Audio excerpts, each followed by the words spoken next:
now as well when you go live. Hello, beautiful colleagues and friends around the world. Welcome to another epic episode of the Matrix Momentum. Today we have a very special topic based on demand, what you were sharing last time, and we're focusing how to survive and thrive during the storm. We're having here Mr. Shay, aka Future State Strategist, Ahmed Khaled, Unleash Master. We have also Hamsy, Chief Transformation Officer, and Aravinth, he is the guardian of Dream Space, which is fantastic. And then we also have myself pointing from Matrix Leadership, Magic Maker, how we can create magic within organizations from leadership standpoint. So let's see who is joining us right now. Feel free to share with everybody here the comments and opportunity to dialogue as we are getting geared up. Again, for our topic, how to survive and thrive during the storm, we will be focusing from 5 different perspectives: process, strategy, operations, technology, and leadership. What do you guys think about all of that? Who is ready? I think we're all ready. Let's go. We are all ready. So many variables, so many things that can go wrong, and so many things that need to be fixed.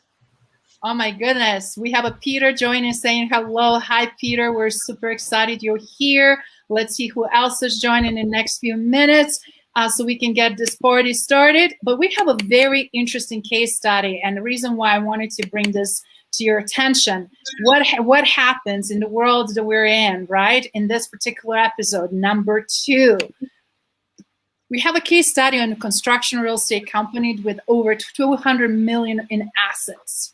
And what happened with the problem that they had to face, or actually challenges, how they executive leadership found the management having a problem that they're focusing on in short term. And don't you guys feel like we have so much short term process and opportunity to really tackle? Because if we're just thinking short term, what happens usually? What do we see that unusually unfolds? Well, I can say if we think about short term, you will lose visibility. You will work on firefighting mode always. There will be shortage in material. There will be a lot of conflict of interest between a lot of parties in the company.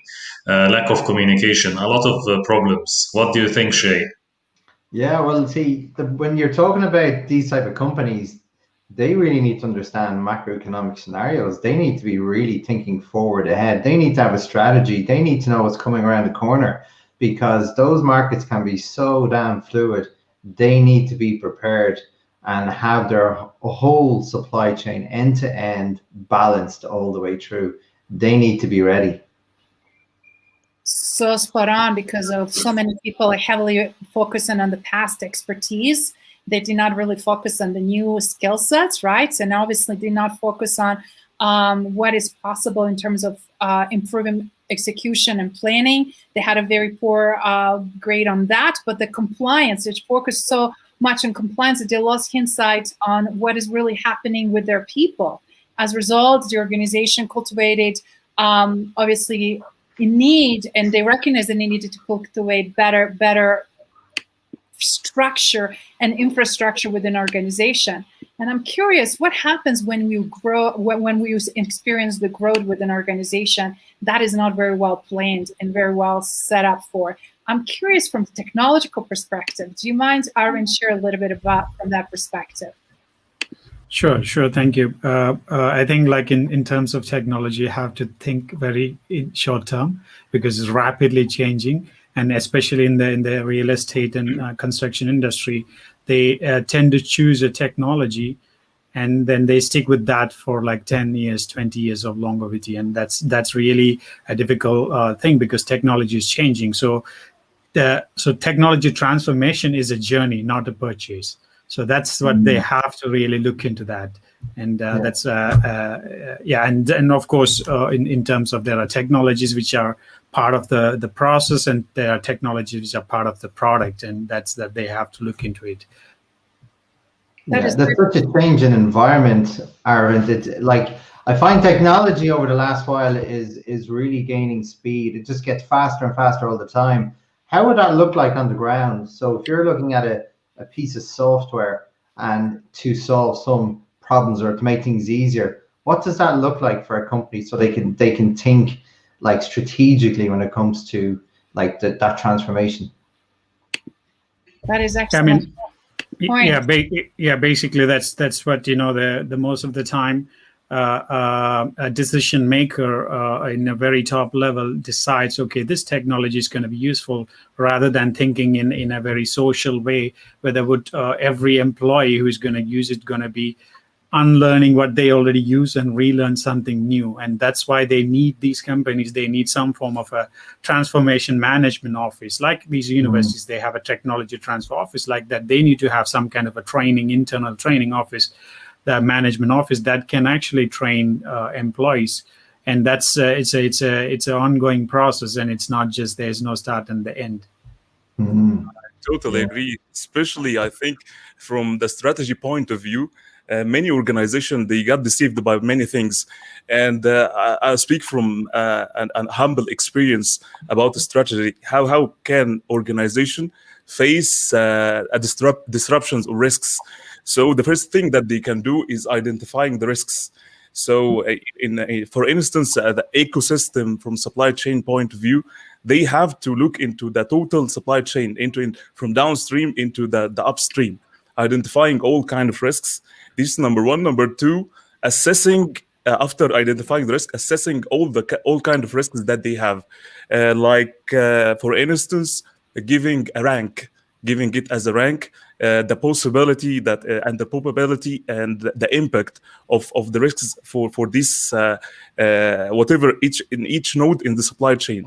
After identifying all of this, they have to develop a risk response plan based on each the rank of this kind of risks. They have to develop a plan to execute it, which is the final stage of execution. In terms of execution, I think a big barrier of the risk analysis or risk assessment, it's the maturity level of the organization itself.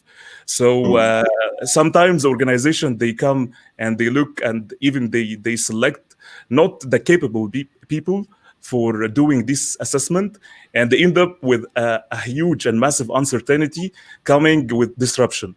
So doing such things like execution, I think maturity level of the organization play an important role for this risk assessment. Yeah, no, just even to add to that, Diesel, right? If you think of the end-to-end supply chain when it comes to companies like this, if you're talking about construction, they can be purchasing a lot of raw materials, right? How do they protect themselves? Because if they don't plan, if they don't have all the scenarios mapped out in their head, like of what could go wrong, what could go right, what about a crisis scenario like we've had in the last year, like they could be left exposed with so many raw materials at different parts of the supply chain, so they need to be really dynamic in terms of how they manage and control and lead this all the way through and be prepared for that quick change. Yes. I totally agree with you, Shay. Also, supplier relationship management is very important in construction. I have my family, a lot of members of my family are engineers like you and Khaled, and they worked in construction for some time. The main thing in construction is material management. They sometimes buy equipment and the equipment are not used, so you have assets that are locked and cash that's locked. You don't have liquidity to pay even for the engineers. You have issues. You have problem with governments paying you or suppliers paying you. It's really hectic. It's always I wanted to be an engineer all my life because of my family, but when I see them working and having all these issues, I said I took the right decision to go for marketing and then supply chain and all that. You're going in the back back door direction through supply chain. Yes. You'll end up there. Don't worry. And that is excellent points of view, gentlemen, because I wanted to also share what it looks like from the leadership standpoint. And I'm hearing here a lot of interaction from Peter, from Ahmed, as well Valerie and others. And Ahmed really shared something that's very, very pertinent and important, which is so if we're not ready, if we're not communicating, transformation is going to be very, very painful. The change will be forced, will not be natural, will not be integrating everybody. And if we don't have technology transformation to address the resistance, as well as our internal process and how a talent is going to be not only contributing to that change and transformation, but what their role will be on the larger scale as well, who is accountable, who is taking responsibility, right? And then who is leading people. And in order to lead them, you have to be the first one jumping in. You cannot lead them from your office and from your chair. You have to be within the teams. So I'm just curious, what do you guys see in terms of to slow to react with all this tremendous painful changes during the storm? Okay, let me start. Okay, I think one of the challenges that most leaders, they see it's transformation as a risk. So they see transformation, just they accept the status quo. Right now, they don't want to exert more effort because as long as the business continuity plan is going on and there is a success, there is no disruptions happening right now. So they see it's going on. So they see transformation. It's like repulsion. They don't want to move into that transformation because as long as we don't have any challenge right now, we can move. So I think this is immature, I would say, mentality, because disruption is everywhere, and we are living today in a VUCA world. Volatility and uncertainty, complexity and ambiguity is everywhere. So taking the responsibility and step out of the comfort zone, seeing things rightly and taking responsibility, move and transform the organization, lead the people is the right way to take this thing. Yes. This is what I've noticed and what I've seen with some clients is that yes, they will have done some business modeling, forecasting, but very few have done anything for a crisis management scenario. So when something like this happens, they're not ready. They're stuck in the sand and they're not sure what to do, and they get frozen. And then they just keep their head in the sand. They keep ticking over, hoping things will get better with no formal strategy. And unfortunately, sometimes they'll get away with it, but more often than not, they won't. And this is where I think this last year has taught us all. We need to have a business continuity plan, a crisis management scenario mapped out, so then we can see how can we survive with as minimal outputs as possible. And that's just not within their four walls. That's with their customers and their suppliers too. This is an end-to-end solution where everyone should work together to strap tight together, compensate together, tighten up together, and protect each other, because you're all part of the same goal, including your customers and suppliers. You have the same goal. Work together to make it better. What also I want to add on construction, there is a lot of work of project management.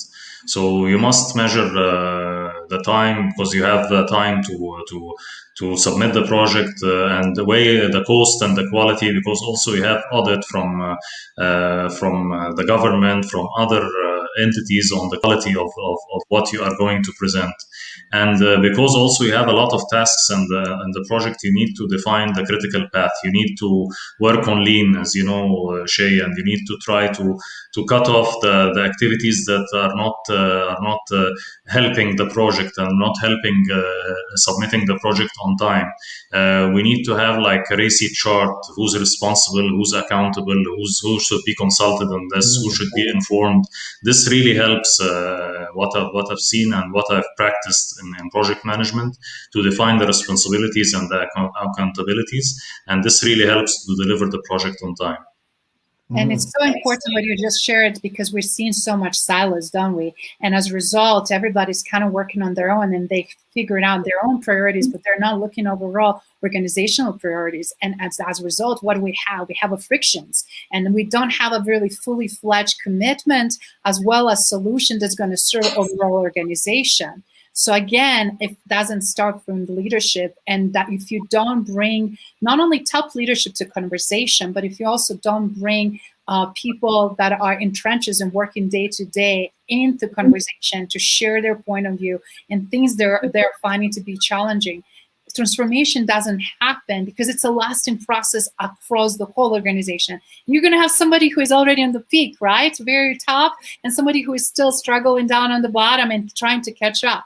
So you cannot have that in order to really have the problem that they're experiencing, because who do we hire? Where do we grow? Which projects we bid on?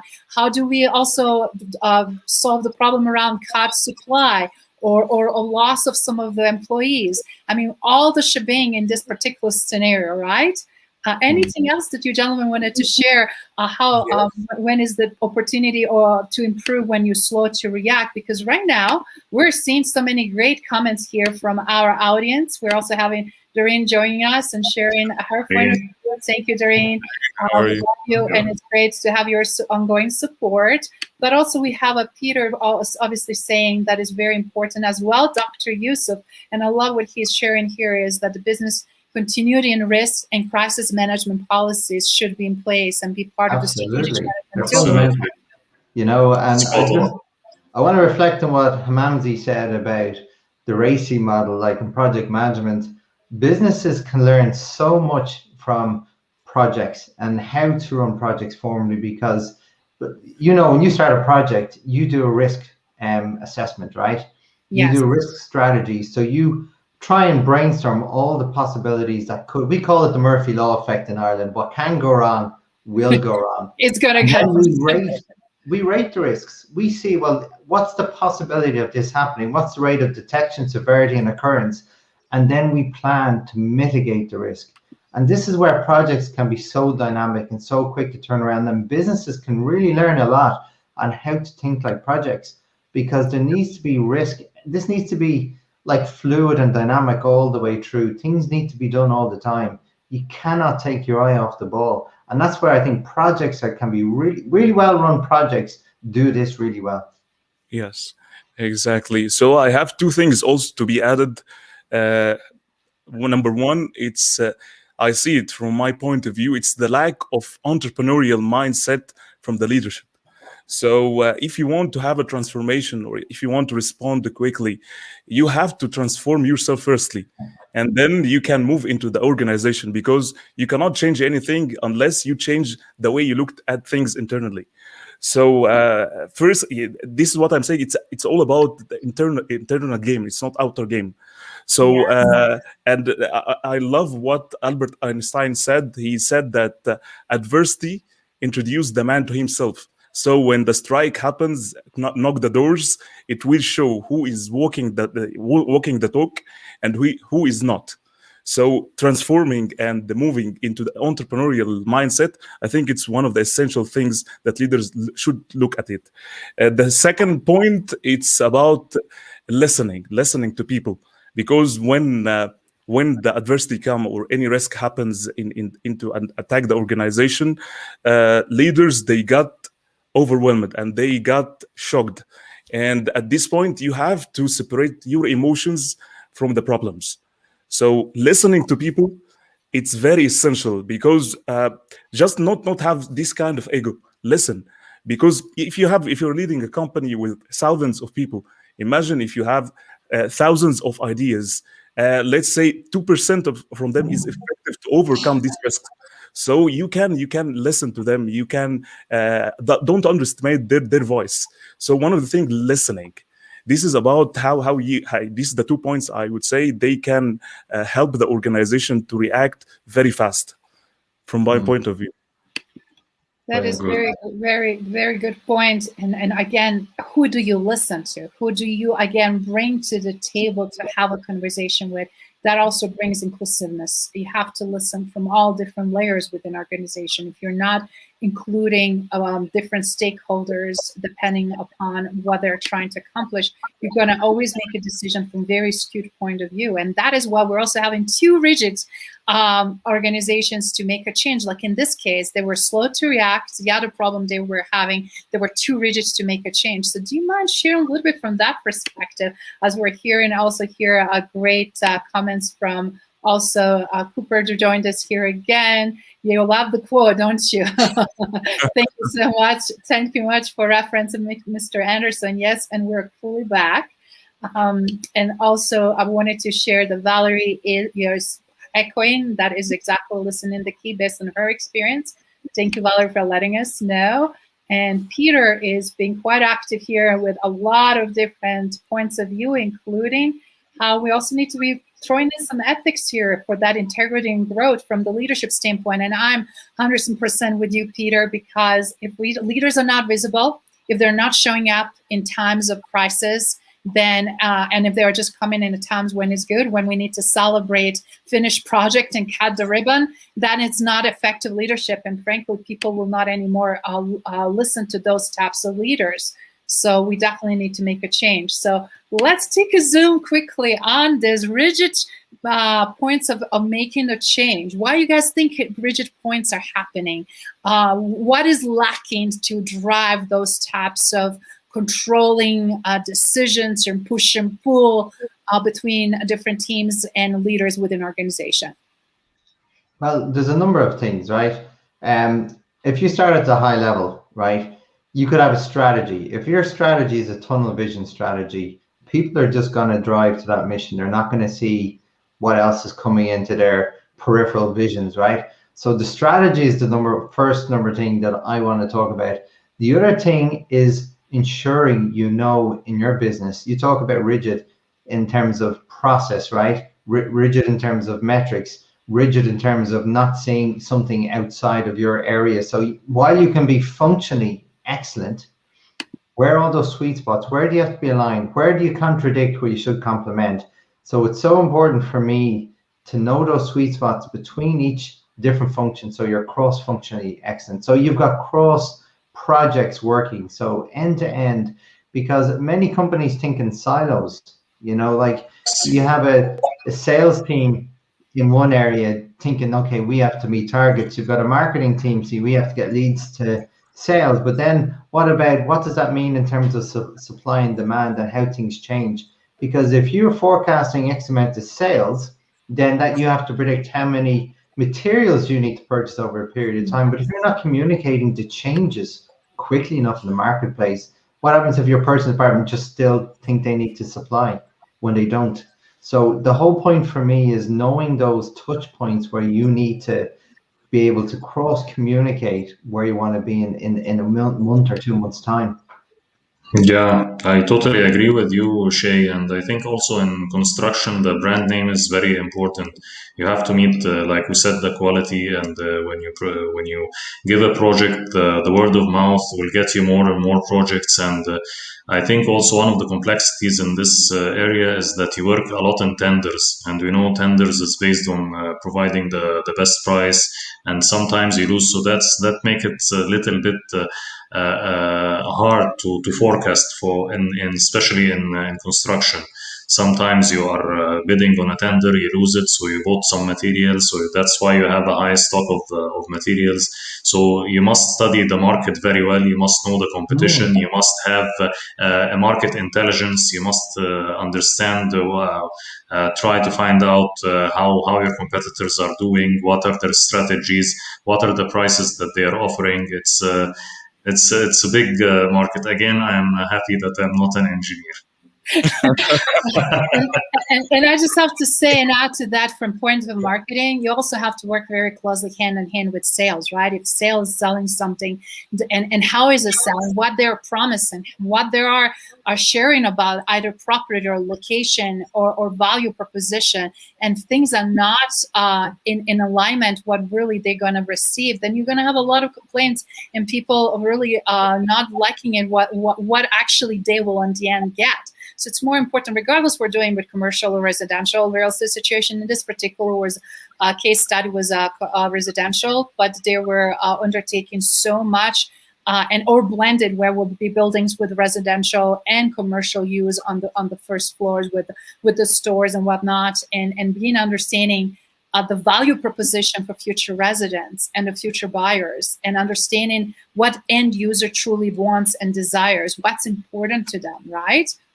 Yes. Any other comments, please? So as we're having here again, Ahmed sharing so many things in terms of how processes can be done and culture. We're hearing a lot of things again from cultural standpoint versus strategy, which is very important. I totally agree. Great cultures obviously have a phenomenal leaders. You can't have a great culture without great leaders, period. You cannot have a great strategy without great leaders.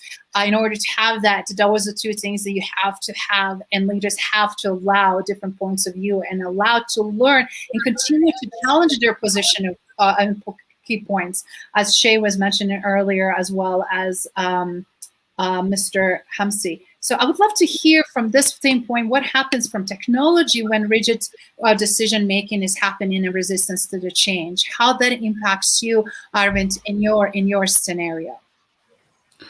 So yes, most of the time, so like in the last decade or so that I've been working with smaller organizations, small, medium enterprises, the challenges and the way that works is different than bigger organization. As you know, my first job where I was 700,000 employee with 400,000 engineers. So the process in such companies are different.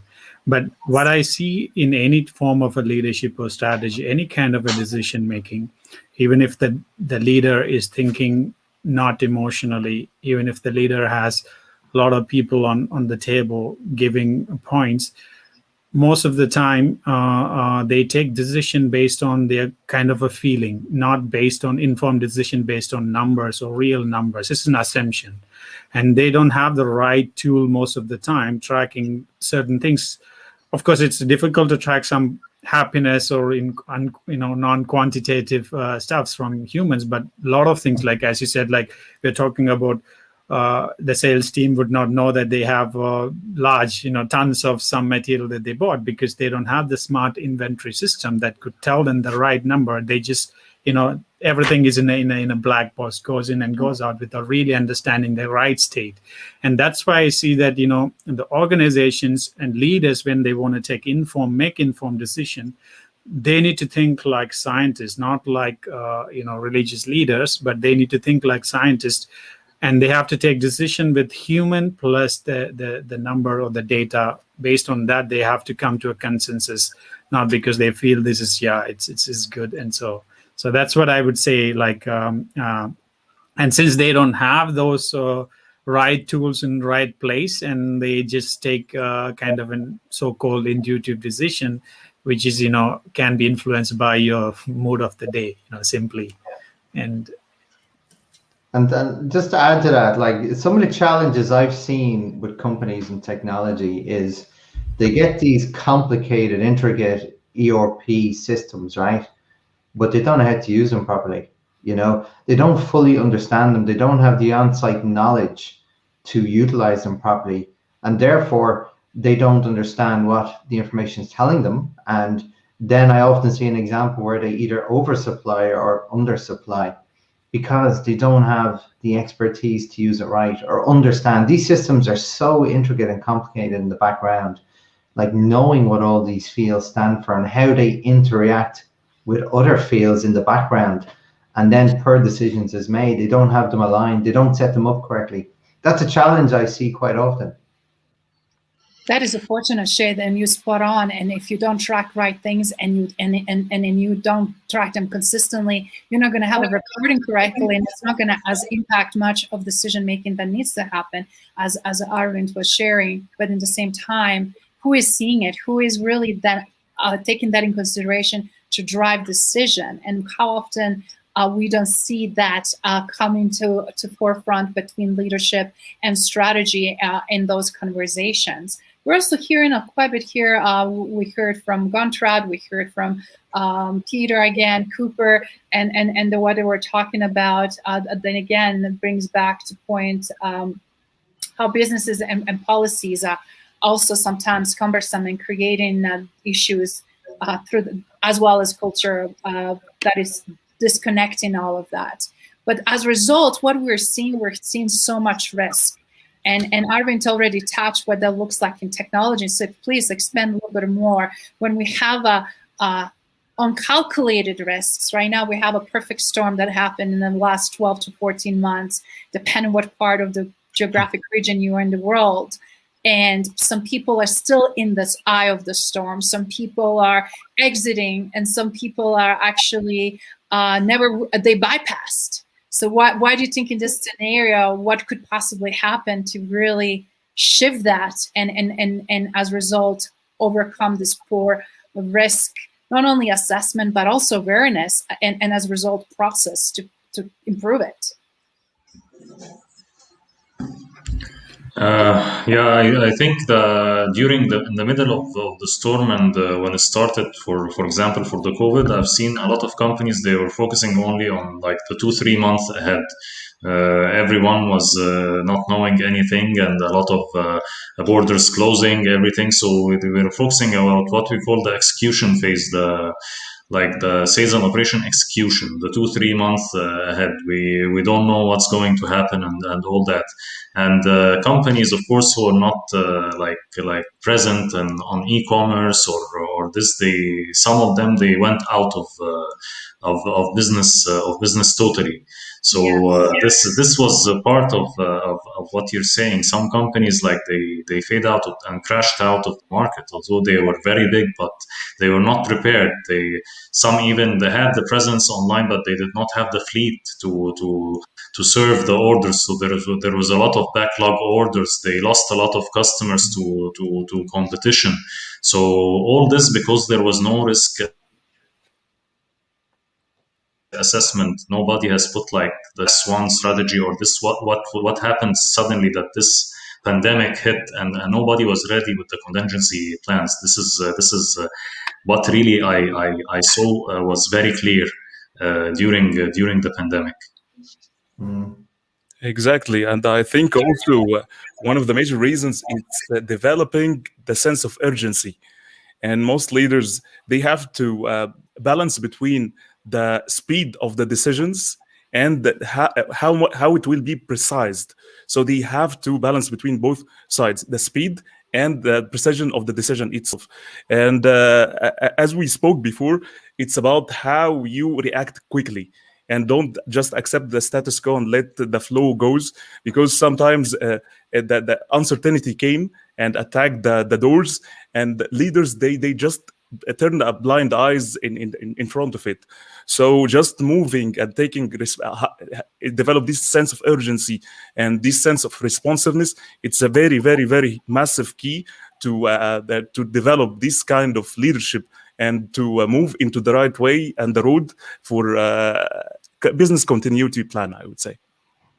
That is excellent points from both of you. And I just wanted to also share what Peter shared, and I echo Peter's comment here that unknown risks become known over time. Some things are very obvious and some things that are not as obvious will come up and present themselves. The key is, what are we paying attention to?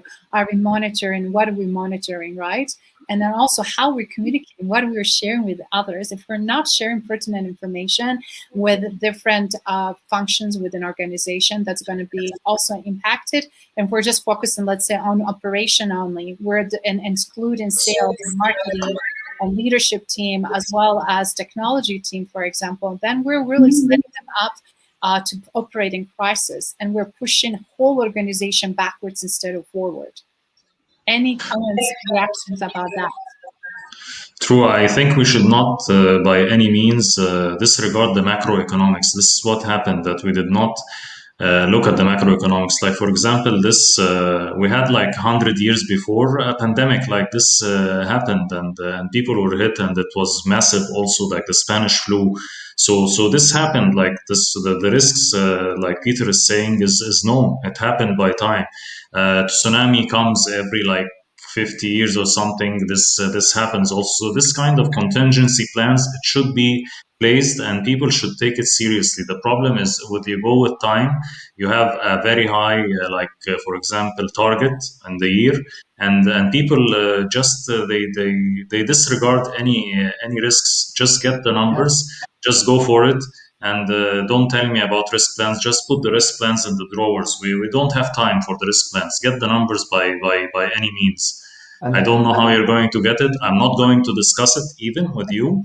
Just get the numbers. This is really very common in a lot of industries and a lot of fields through my experience. And this is what caused really the problem.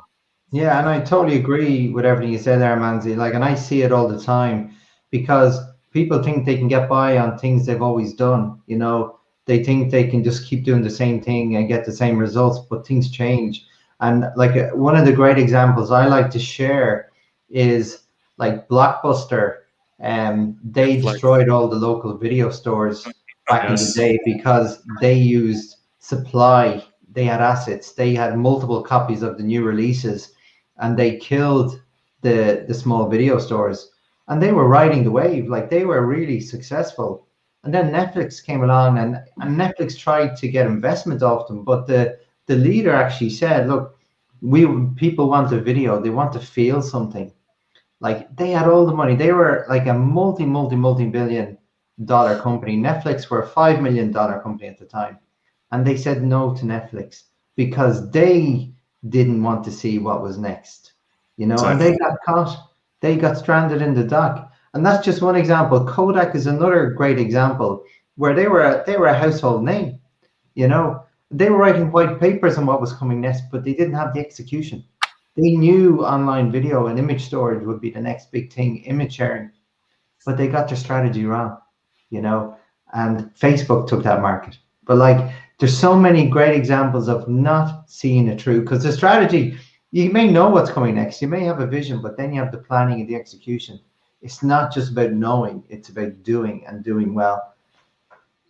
I think when you get big in the market, example, if you have a very high market share, sometimes companies, they get lazy. They think that nothing will come and no competition will come that overtake them. So they don't do anything. They just maintain their activities. They do the same activities.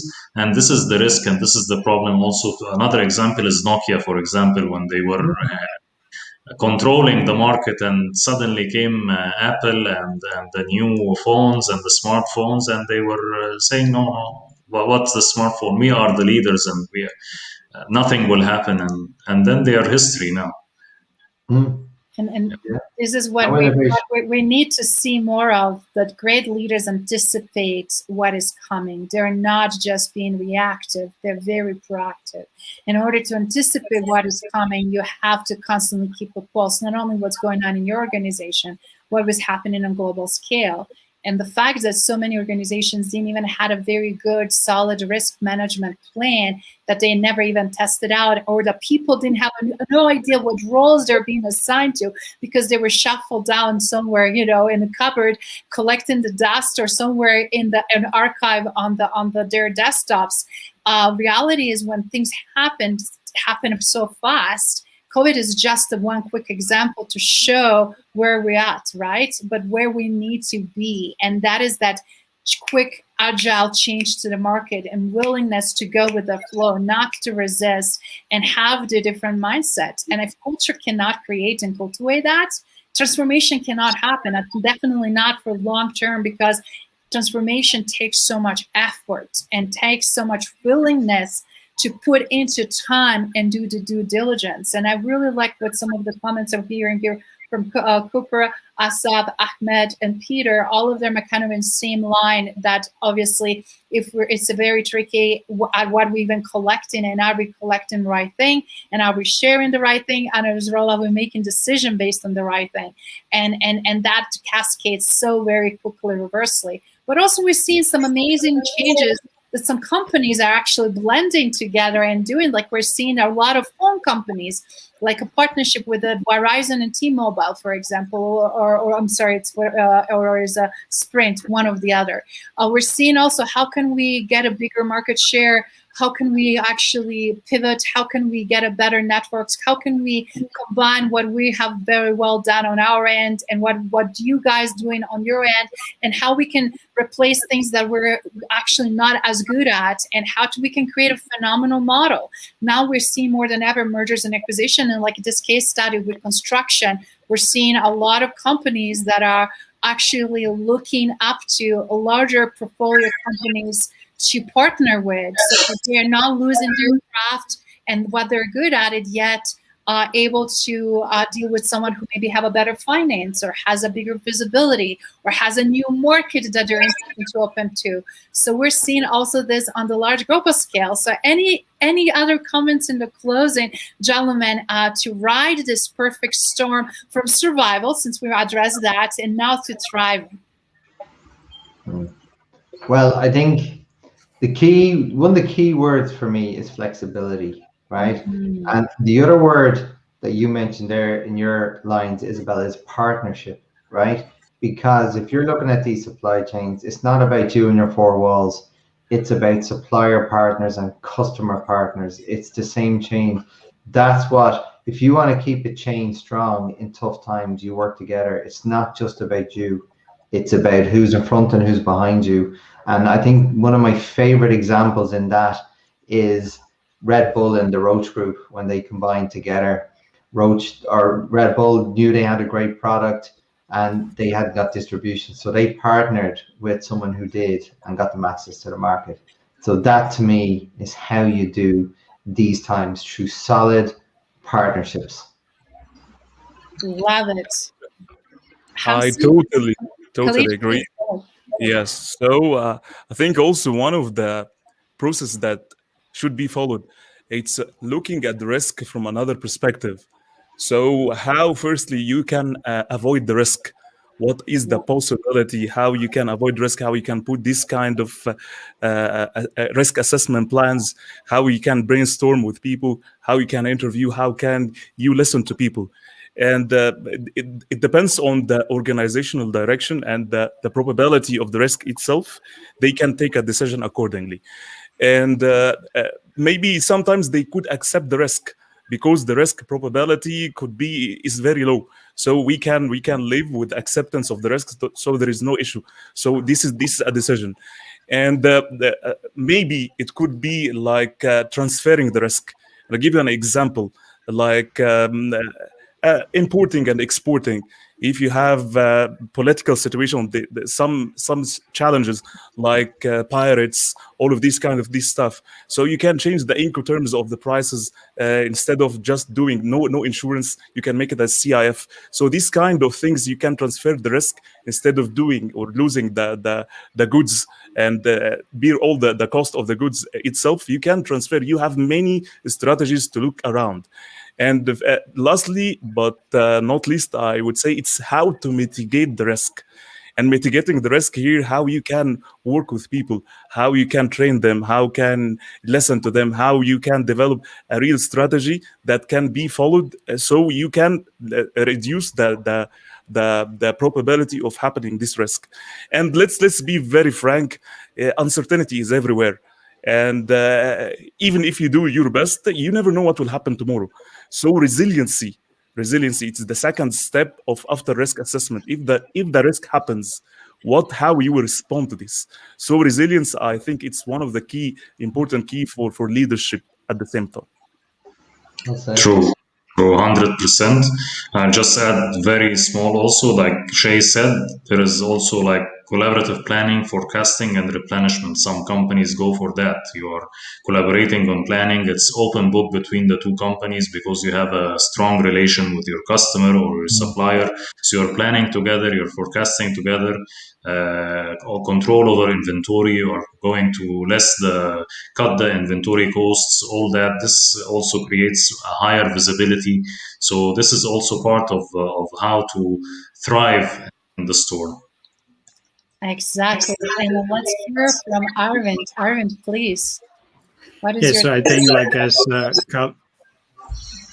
as Khaled mentioned, so the companies they put priorities in the first place than the change. So they have to find fine tune or balance between the change and the priority. And it's very specific to the companies. And most of the time, as I work mostly with the small, medium enterprises startups, and especially in hardware startups, once they have a product, 95% of the hardware startups, they have they're called zombie startups because they don't die, they don't innovate, because they have made some hardware product to an industry. That industry is going to use that product for another 10 years. So it's unlike software startups. They have to iterate very often, make new changes, new features. But hardware products are different in a way once it's manufactured. So, and that's why, when the disruptions and transformations are happening, and they basically, they don't have yet another product to be in the market, and that's why the change and the priorities should be there should be the right balance between. And the second thing, what Hamamsy said is co-creation. Most of the time, as Shay said, Hamamsy said, people are working. There are so many ways to do it. Co-creation can be very analog way, it can be also in digital way, so that there are so many tools, psychological tools, technological tools to make people co-create together. So that's part of a culture that company has to build, and these are the things, and into each of these problems there are solutions and best practices among organizations. So that's what I would say. They have to adopt it, organization accordingly based on the situation of the organization. That is brilliant. I just wanted to give a high-level overview now from what has been shared, and now how the driving aspects, and then we have also someone who has expertise, actually Joe Cortina, in real estate and Chicago and across the nation for over 40 some years. At least for over 30, let's just say. And one thing that he is also pointing out, and I cannot agree more, is how is relational capital so thoroughly recognized and valued. So with that in mind, what it takes to thrive, it is about knowing what we're super good at it, like in this scenario between 5 of us, what our expertise are, why we're subject matters in what we are in, and how we collectively now can create cohesive solution to complex issues. The same thing with organizations, what they're good at it, what they cannot do, who they can partner, who can outsource different parts of their project or work, and creating natural cohesiveness with companies that have a same value, similar cultures, and definitely a big vision. As a result, we're going to see so much more and more pairing, so much more disrupting, and so much more actually combining very, very well-known brands, as we're already seeing with Fortune 500 portfolios. We're going to see more and more acquisition, smaller to medium-sized companies, not only just in the United States, but I'm already seeing a lot of those trends happening in Asia. I'm sure with you guys in the Middle East, as well in Europe. So with this in mind, gentlemen and ladies that have been participating, we have a phenomenal contribution here from our panel, from our experts that joined us from Dublin, Ireland, from Berlin, Germany, from Riyadh, Saudi Arabia, from Dubai, and we are also having here representation from North America here in beautiful Denver, Colorado. So with that in mind, last quick closing. Thank you for everyone for participating and having such a phenomenal comments. I wanted to really say thank you so much for Peter. You were absolutely tremendous with your participation. Thank you. Question. I really wanted to say big thank you. Cooper, thank you for your consistency and showing up and supporting me on my lives as well through Matrix Momentum portfolio. Joe, I'm so glad you stepped in and shared a little bit, and we're looking forward for more of your expertise in the future. Ahmed, we're also having Asaf, and then we're going up to other conversations. I just want to acknowledge every single one of you since we've been going on. Dr. Yusuf, it's always fantastic to hear your voice and your perspective.